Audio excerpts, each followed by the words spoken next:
Late boxing and bagels, guys. It was a very busy day. Welcome to the Zapata brand with George Zapata. I am George Zapata. Normally we get this out by 11 a.m. Sunday morning. It was just crazy busy today. I had a lot going on. I didn't get to bed last night till late because of Xander Zayas. And I want to give you a quick rundown of what I had going on. Trying to get Diz on Los or Jersey Jay-Z. I've sent the link out to them all. If they're on, they're going to jump in and give us their point of view of what happened. Well, last night, Xander Zayas going for his first world title, and he's a young dude. I mean, here's a guy who's coming. He is the youngest champion right now at active champion right now. I believe he's 22 years old right now. I believe he is 22 years old. He is the youngest one. He's now 22-0, 13 knockouts. Garcia goes to 33-4, 26 knockouts, and Xander is now the WBO junior middleweight champion. Xander from round one had control of it. There's two things that I've noticed about Xander. Excuse me. He is a very slick fighter. He fights a lot differently than most Puerto Ricans from the island. It's a different style. He fights with that slick flash, good, comes back off the jab. He's a bigger guy. Normally Puerto Ricans fight in the lower weight classes, but he's right there at that 158 mark, 154, 158 mark. He looked great. He only got shook a little bit, I think, in the 12th round. A little bit, but not much. It was too little too late for Perez to do it, the Garcia to do anything anyway. They're calling him the next Canelo.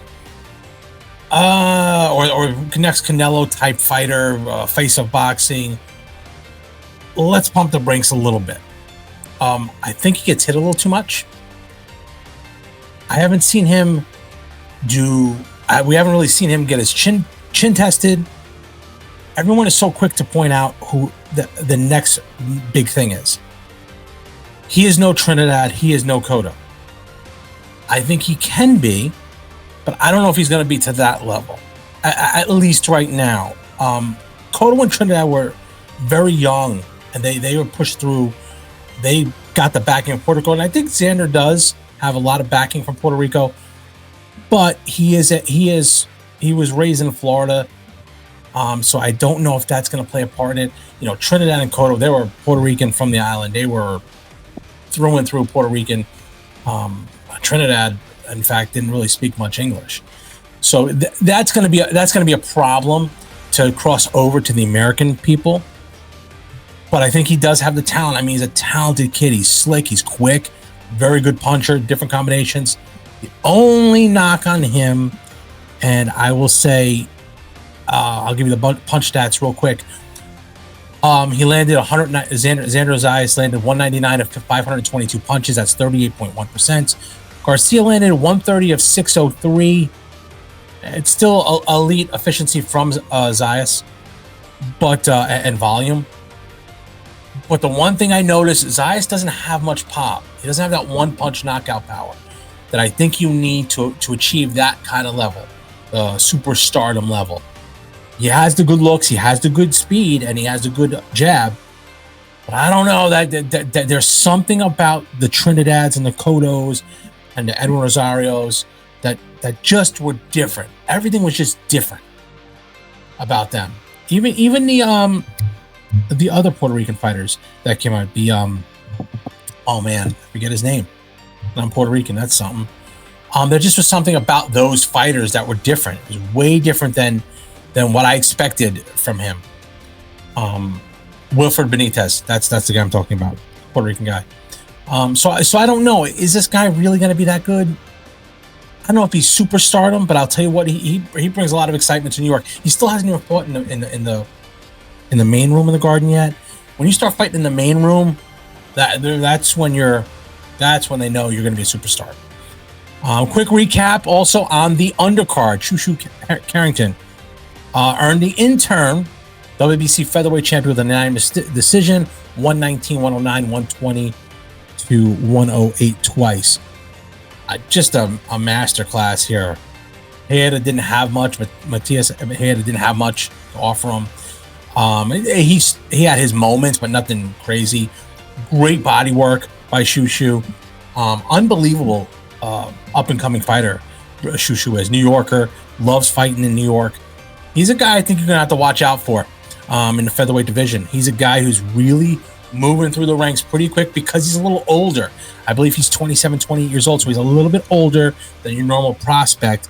But matter of fact, 2 years ago, I said Xander Zayas was going to be the prospect of the year, and my brother Diz had said it was Shu Shu Carrington. At this point right now, they are, I think, identical, kind of even. Shu Shu's been asking for a title shot. He just keeps falling through. I do believe he'll fight Espinosa soon, but I don't know. As far as him moving forward, he's got to fight somebody here. They've got to give him a shot. But now he's the number one guy. He has the interim championship, so he should be the number one guy. But he seems to be an avoided fighter right now. Very avoided fighter. Also, super lightweight Emiliano Vargas knocked out Alexander Espinosa in 42 seconds. Incredible performance by Vargas, even though Espinosa is not the greatest fight, but it was a statement in the opener. It looked good, but again, you got to go with the opposition. You know, Espinosa not great. I kind of figured that was going to happen, but definitely puts Vargas up a level. If you're talking about a guy who wants to get some publicity behind him, get some marketability, he does have that all. He got the good looks, he dresses sharp, and he has the name to back him. I don't know how far Emiliano goes. I'd like to see it, but until I see him fight somebody in probably the top 15, then I'll make my decision on Vargas. So what does that mean for Zayas? Zayas wins the championship, and I think it all points to him fighting Sebastian Fundora. I mean, that has to be the next one. He called him out. He said that's the fight he wants. That might be a little bit more difficult than he thinks because of the size for him. You know, and the questions are going to be, did he live up to the hype? Did Zayas live up to the hype? I think he lived up to what they expected, not the hype. There is a lot of hype behind him. His social media presence is huge. I think the scorecards were fair. But, you know, Garcia was limited. He doesn't have much to offer. Zayas now world champion at 22. I think Top Rank's going to push him. I thought they were going to go with Callum Walsh first instead of Fundora, but he wants the Fundora fight. If that's what he wants, I think they should give it to him. I don't think it's a smart move, but at this point, if he's going to make a move now, it's 22. Is that a little early? I remember Fernando Vargas at 21, I believe, made the mistake of fighting a Felix Trinidad. He was never the same after that. But sometimes these guys rise to the occasion. Don't know if he will. Again, I still question his punching power at this time. Maybe Garcia had that granite chin that I talked about, but you know, Zayas hit him pretty solid, and he was quick, and he couldn't get him out of there. So where does he go from here? I believe there's going to be the showdown. I really see it coming there with Fundora. I think that'll be next. It'll be a massive fight. I'd like to see it this year. I'd like to, if they're going to take it. Now, again, I'm not saying he should take it. I think Top Rank sometimes likes to let things cook a little bit too long. But if they're going to take the fight with Fundora, see what he's got, throw the chips on the deck, and see what happens. See, you know, if he's going to be legit or not. If he were to beat Fundora, then you could see him becoming that next Puerto Rican superstar that I think boxing craves right now. Boxing is missing that Puerto Rican fighter that we've always had in the mix. We've always had a Puerto Rican fighter. We've always had a Mexican fighter that were always top of the game. We're missing that right now. Canelo's on his way out. You have Bam Rodriguez. He could be, but he doesn't have the backing as much. But I strongly believe if Zayas has the tools. But if Zayas can fight and beat somebody and show he belongs, he's going to be the super, because he has everything in place. Everything in place to be that guy, because he resonates with the crowd, and the Puerto Rican crowd there showed last night. Shu Shu, I mean, he looks smooth, man. Shu Shu's going to be a tough guy to beat. And I think he's going to be ready for Ramirez. That is just my opinion. I think that he showed in that situation that he called out who he wanted to. He got the title. It's an interim title, but he's got the championship right now. And I think he should go out and fight Ramirez. And if he does, that will show you if he's going to be the next big featherweight champion in boxing. Again, I touched a little bit about Vargas. Vargas, you take the big picture there. He is not fighting a guy who has any. There is no danger with Vargas fighting, but he did look good, so I can't take that away from him. This week upcoming, I got a couple things going on with my other channel, Zapata Unfiltered.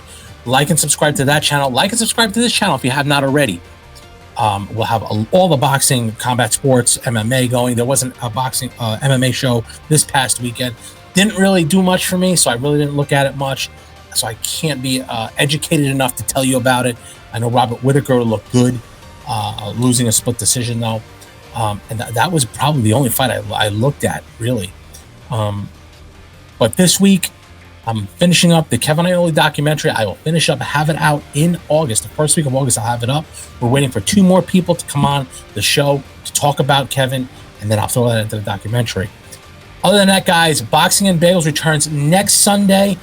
Throughout this week, I'll have whatever's coming up. I know I did a couple things on the Death Hulk Hogan. Zapata Unfiltered has a lot more because I'm expanding what I can cover. But if you want boxing, if you want combat sports, stick to the Zapata brand with George Zapata. I'm George Zapata. I will see you next week, starting Monday, with some more content. Like and subscribe if you haven't already to this channel, the Zapata brand with George Zapata, and also Zapata Unfiltered. Thanks, guys. Have a good day.